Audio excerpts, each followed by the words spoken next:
दोस्तों आज के हमारे इस वीडियो का टॉपिक है कि एसी और डीसी में क्या अंतर होता है। दोस्तों इस वीडियो के अंदर मैं आपको इन दोनों के बीच के अंतर को तो समझाऊंगा, पर साथ साथ दोस्तों मैं इस वीडियो के अंदर आपको ये सब भी क्लियर करूंगा कि जो हमारे जो इंटरव्यू के अंदर जो हमसे क्वेश्चन करे जाते हैं एसी और डीसी के रिलेटेड, वो सारे जो क्वेश्चन होते हैं उनके भी आंसर आपको समझाने की कोशिश करूंगा। दोस्तों इस वीडियो के अंदर हम आखिरकार कॉन्सेप्ट को समझेंगे, लास्ट में मैं आपको बताऊंगा जो परिभाषा इनकी क्या होती है।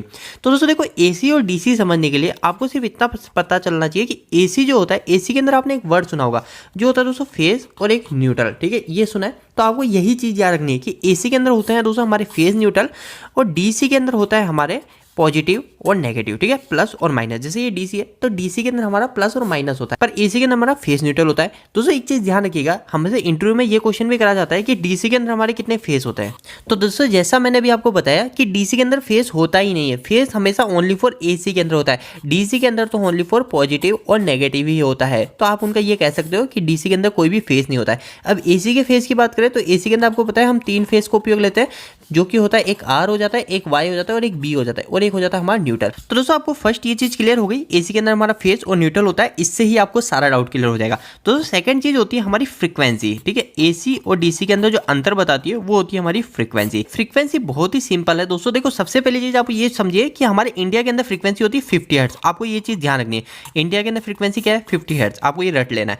देखो दोस्तों अब समझ लो 50 हर्ट्ज क्या होता है। तो दोस्तों देखो क्या होता है, जैसे मैंने अभी आपको बताया ना कि डीसी के अंदर क्या होता है हमारा पॉजिटिव और नेगेटिव होता है। अब दोस्तों एसी जो होता है ना, एक एसी का जो फेस है, ओनली फॉर एक फेस की बात कर रहा हूँ, अभी मैं न्यूट्रल वायर की बात नहीं कर रहा हूँ। एक फेस होता है और एक न्यूट्रल हमारे घर में आता है, अभी मैं ओनली फॉर फेस की बात कर रहा हूँ। तो दोस्तों ये जो फेस है ना, इस फेस के अंदर हमारा डीसी का पॉजिटिव भी होता है, जो डीसी के अंदर हमारा ये पॉजिटिव है ना, ये पॉजिटिव भी होता है, और डीसी के अंदर जो नेगेटिव है वो नेगेटिव भी होता है। दोस्तों कैसे होता है, वो है ये फ्रीक्वेंसी के अकॉर्डिंग। दोस्तों देखो क्या होता है, एसी के अंदर जो होता है ना हमारी फ्रीक्वेंसी होती है।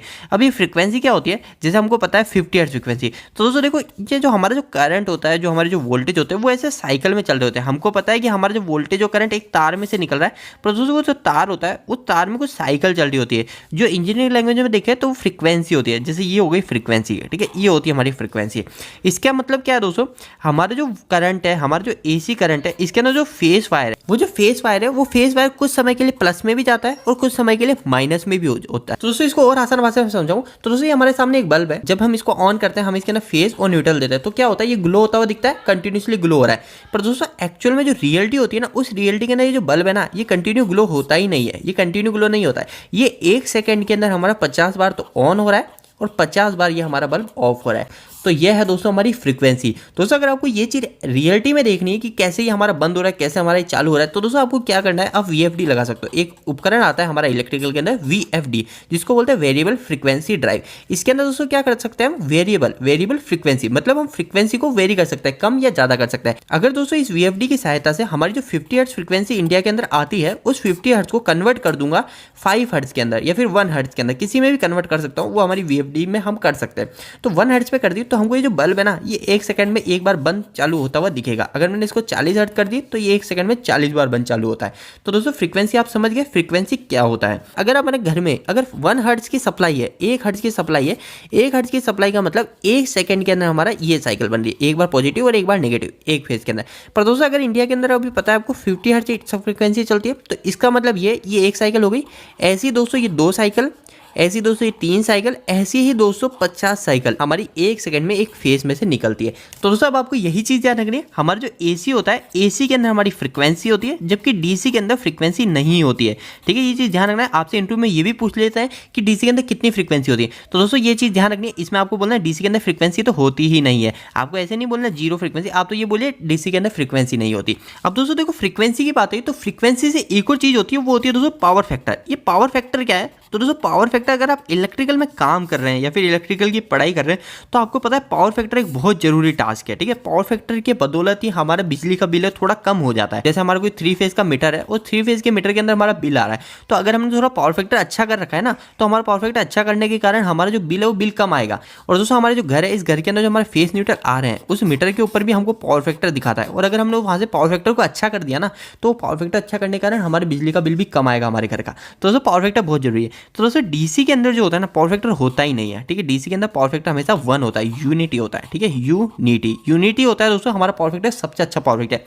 दोस्तों देखो पावर फैक्टर क्या होता है इसी वीडियो के अंदर मैं आपको थोड़ा सा क्लियर करूंगा। दोस्तों देखो पावर फैक्टर काफी सिंपल है, जैसा भी मैंने आपको बताया ना कि हमारी साइकिल होती है तो दोस्तों देखो जैसे हमारा कोई वायर है, जैसे हमारा ये फेस वायर है, ठीक है, ये फेस वायर है। अभी हम एसी की बात करें तो एसी के अंदर हमारा फेस है, ये आर फेस मान लो।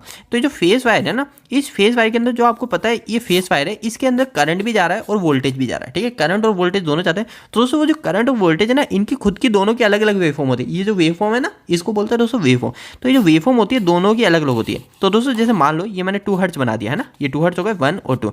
तो दोस्तों जैसे ये हमारी वोल्टेज की वेवफॉर्म है, ठीक है। तो दोस्तों करंट की वेवफॉर्म भी उसी वायर से जा रही है ना, तो करंट की वेवफॉर्म जैसे अगर मान लो थोड़ा सा आगे पीछे हो गई, गलती से डिस्टर्बेंस के कारण थोड़ी सी आगे पीछे वेवफॉर्म हो गई, तो इन दोनों के बीच में अंतर आ गया।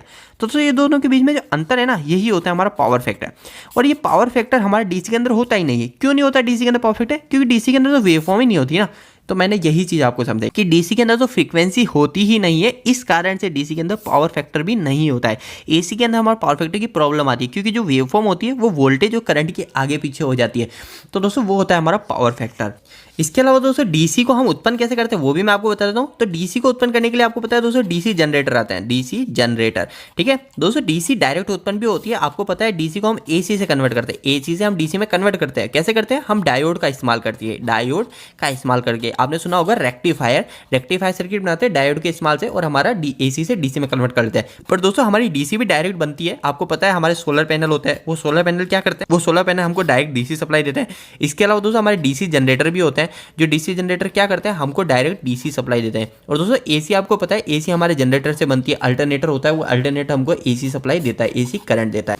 तो दोस्तों इंटरव्यू के अंदर आपको सिर्फ इतना ही बोलना है कि डीसी के अंदर हमारी फ्रीक्वेंसी नहीं होती है, एसी के अंदर हमारी फ्रीक्वेंसी होती है। इसके अलावा डीसी के अंदर हमारा पावर फैक्टर कांस्टेंट 1 होता है, जबकि एसी के अंदर हमारा पावर फैक्टर वेरी कर रहा होता है हमारे लोड के हिसाब से। इसके अलावा दोस्तों आपको एक और लाइन बोलनी है कि डीसी के अंदर जो हमारी करंट की जो डायरेक्शन होती है, ये जो मैंने आपको समझाया था ना दोस्तों, प्लस माइनस, जो हमारा फेस है इस फेस के अंदर प्लस भी है और ये माइनस भी, ये प्लस भी है और ये माइनस भी, दोनों एक ही फेस के अंदर है, हमारी डीसी पूरी एक फेस के अंदर है।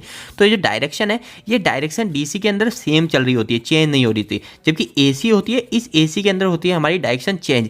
एसी का जो फुल फॉर्म होता है दोस्तों वो होती है अल्टरनेटिंग करंट, अल्टरनेटिंग करंट। दोस्तों अल्टरनेटिंग का मतलब क्या है? अल्टरनेटिंग का मतलब ही यही होता है कि बारी बारी से चेंज होना, यानी अभी ऊपर है तो बाद में नीचे, बाद में ऊपर है या नीचे। तो दोस्तों यही चीज है अल्टरनेटिंग। तो आपको इसी से ही ध्यान रखना है कि अल्टरनेटिंग का हिंदी में मतलब क्या होता है? अल्टरनेटिंग मतलब होता है चेंजिंग होना, समय समय पे बदलाव होना। दोस्तों अगर आप इलेक्ट्रिकल या मैकेनिकल फील्ड से है तो आपके लिए एक बहुत महत्वपूर्ण सूचना है कि हमने एक वेबसाइट स्टार्ट करी जिसका नाम है www.engineeringdos.com। दोस्तों इस वेबसाइट पे आपको काफी अच्छे हिंदी में इलेक्ट्रिकल और मैकेनिकल से जुड़े आर्टिकल मिलेंगे, जो सारे आसान भाषा में होंगे, जैसे अभी मैंने आपको यहाँ पे समझाया। इसी तरीके से दोस्तों आपको वहां पे भी सारे के सारे टॉपिक बिल्कुल इजी लैंग्वेज में होंगे। तो दोस्तों अगर आप हमारे इस वेबसाइट से जुड़ना चाहते हैं तो आपको इसका लिंक हमारे इस वीडियो के डिस्क्रिप्शन बॉक्स में मिल जाएगा। दोस्तों आपको यह वीडियो कैसा लगा, इस वीडियो को लाइक करके जरूर बताना। अगर आपको कोई भी सवाल इस वीडियो के प्रति या फिर इलेक्ट्रिकल से जुड़ा है तो आप मुझे नीचे कमेंट बॉक्स में कमेंट करके पूछ सकते हैं।